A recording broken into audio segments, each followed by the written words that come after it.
Të dashur shqiptar, nuk ka fise i lire. Këtë zbulime kam bërë duke lexuar poemën e Iliadës dhe të Odiseas, aty ku ka disa emra për ilirët dhe thrakët. Fiset ilire dhe thrake janë shpikur më vonë. Homeri, të njëjtën popullsi e quan me emra të ndryshëm, pra nuk ka fise, trake dhe ilire. Ç'është kjo? Fiset.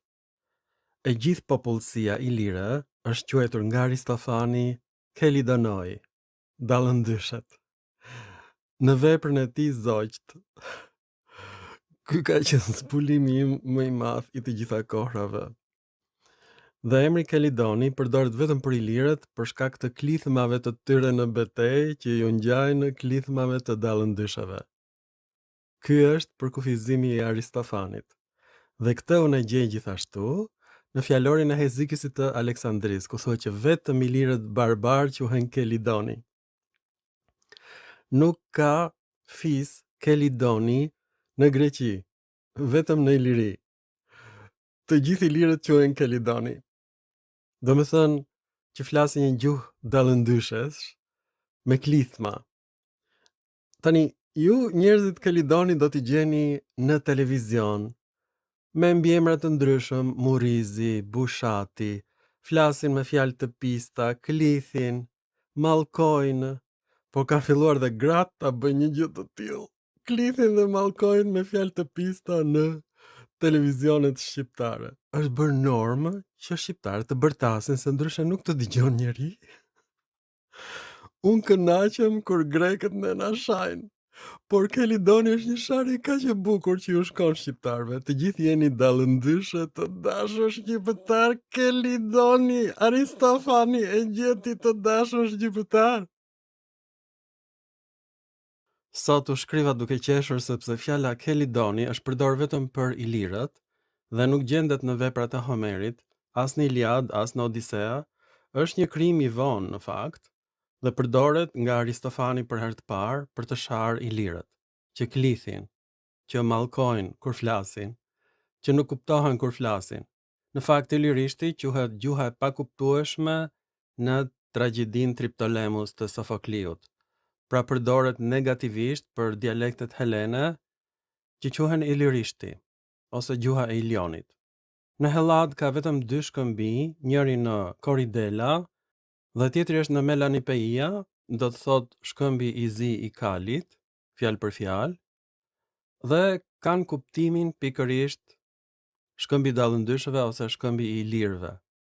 Ky term ka dalë për herë të parë në komedin Zogjt të Aristofanit të dashur shqiptar. Dhe aty Kelidonin nuk quhen një fis i veçantë, por quhen të gjithë ilirët, Kelidoni. Njerëz që klithin, që lëshojnë klithma dallëndyshesh. Këtu është varianti në greqisht dhe është përkthyer në anglisht me ndihmën e inteligjencës kompjuterike dhe është e shënuar këtu që kjo është gjuha e barbarëve që flasin si dallëndyshet për shkak të gjuhës së tyre të pakuptueshme. Ilirët nuk ishin një fis Kelidoni, për të gjithë ilirët që ishin Kelidoni të dashur shqiptar, dhe gjë më e bukur është se ata shtriheshin në të gjithë Epirin, po ashtu në të gjithë gadishullin ilirik. Pra nuk është një fis i veçantë. Të dashur shqiptar, fjala Kelidoni përkon me fjalën dallëndyshe, e cila është shpjeguar me etimologji popullore, si gjellë ndryshe, dele ndryshe, qele ndryshe, vala ndryshe, në gjuhën e arbreshëve dhe të arvanitasve. Pse? Sepse kjo fjalë vjen nga Kelidonis, që është gjinoria e fjalës Kelidon. Pra vetëm në helenisht krijohen emra nga gjinoria. Dhe kjo Kelidonis është bërë dallëndysheja në Shqip, nga gjinoria helenishtes. H-ja nistore helene gjithmonë bëhet d në Shqip. Hima është bërë në Shqip dimën. Kjo është e sigurt. Heri, dora, është bërë dora. Në gjuhën e grekërve pontik është hera, me a si në Shqip, dora. Në gjuhën e atikës, pordhi është në gjuhën e grekërve pontik, pordha, një lloj si në Shqip. Të njëjtat ndryshime fonetike të grekërve pontik Ka ndodhur në gjuhën shqipe të dashur shqiptar? Arbanon, kryeqyteti i Principatës shqiptare? Arbanon, kryeqyteti i grekërve pontik në Turqi. Grekët pontik janë kushërinë tanë. Të parë, Helidonis ka dhënë dallëndysha, fjalë për fjalë. H-ja është bërë D në shqip. Nuk i shkon mendja njeriut. Është e pamundur ta bëjë njeriu një gjë të tillë.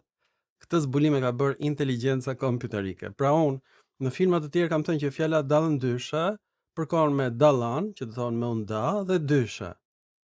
Kam rënë edhe unë në një farë mënyre pre e sugjerimit të autorëve austriak. Ata ashtu e shpjegojnë. Nuk është e vërtet. Pra gjuha shqipe është gjuha më e vështirë indo-europiane. Pse? Askush nuk e ka ditur që dialektet ilire quheshin ilirishti në gjuhën e Sofokliut. E thot ai me tallje për ilirët që flasin një gjuhë të çuditshme. Dhe askush s'e ka ditur që të gjithë ilirët quhen Helidoni. Ata që flasin si dallëndyshet, është sharje. Por sharje e bukur, jo me fjalë të pista, siç përdorin deputetët shqiptar në televizion. Edhe e gratë, po përdorin fjalë shumë të pista. Është bërë normë që shqiptarët të përdorin fjalë të pista sepse shqiptarët nuk dinë shqip, prandaj kur nuk je i aftë të bindesh dikë tjetër, do gërthasësh, do bërtasësh dhe do fillosh të përdorësh fjalë të ndyra. Ata që përdorin fjalë të ndyra duhet të largohen nga televizioni përgjithmonë. Merr me mend shajnë nga nëna gratë. Kjo ka qenë një amerikane shqiptare me mbiemrin Kokalari dhe ka sharë nga nëna një gazetar tek të pa ekspozuarit. Dhe ai vazhdon akoma del në televizion. Të më shaj mua nga nëna.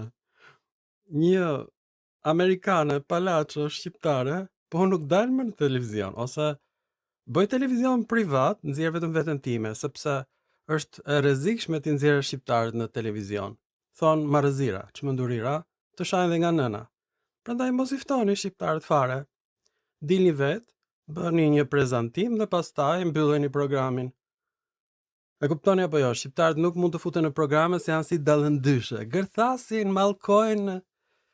E këto janë shqiptarët Helidoni. Pra grekët ne na thon driloni, organ mashkullor. Grekët ne na thon dardani, do të thot ujë të trash. Grekët ne na thon kelidoni, dallëndyshe që gërthasin dhe mallkojnë. Janë të gjitha sharje greke. Nuk ka fise i lirë, ma e kuptoni apo jo? Tani gjë më të mërshme është kjo. Është lokalizuar fisi kelidoni mbi fisin Sesarethi dhe ka lindur një specie e veçantë, një lloj veçantë të majmunish.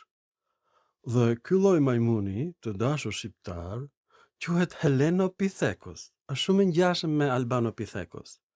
Helenopithecus është një gomar nga Kurveleshi që i duket vetja grek. E kuptoni apo jo? Me mbiemrin Bejleri, që është numri shumës në turqisht, Bejlerët. E pra ky shqiptar nga Kurveleshi merr Kalashnikovin dhe vret shqiptar të tjerë dhe thot jam grek dhe bëhet deputet i lëvizjes Agimi Art në Parlamentin Evropian, që është parlament demokratik, ndërkohë që kjo është lëvizje e djathtë kundër Europës.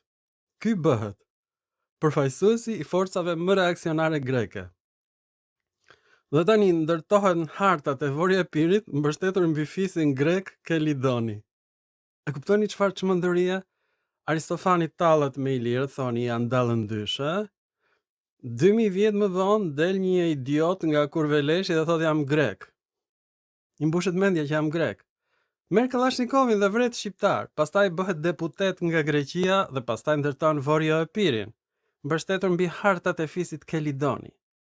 Këtu ka arritur niveli i çmendurisë. E kuptoni apo jo? Domethënë, vetëm në Shqipëri ndodhin gjëra kaq të lemeritshme. Pse? Ky shqiptar nga Kurveleshi që nuk di greqisht, nuk ka hapur kurrë një fjalor. Dhe në këtë fjalor grek të Bizantit thuhet që këta nuk janë fis, Kjo është një nofk e Aristofanit për ilirët që s'din të flasin greqisht. Pra kur i thua dikujt Kelidoni do të thot barbar, jo grek, more. Shqiptar nga kurve leshi që s'ka hapur një libër, more idiot. More drilon, more çfarë do të them, more njeri me bisht, more nuk kam fjalë për shqiptarët. Të dy kampet janë të një llojit.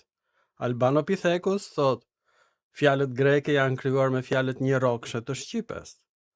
Helenopithecus thot, jam shqiptar grek sepse këtu është fisi Kelidoni në përharta të krijuar në Wikipedia nga njerëz që shtin fall që nuk janë as historian as gjuhëtar, dhe është krijuar historia false e Helenopithecusit dhe Vorja e Pirit.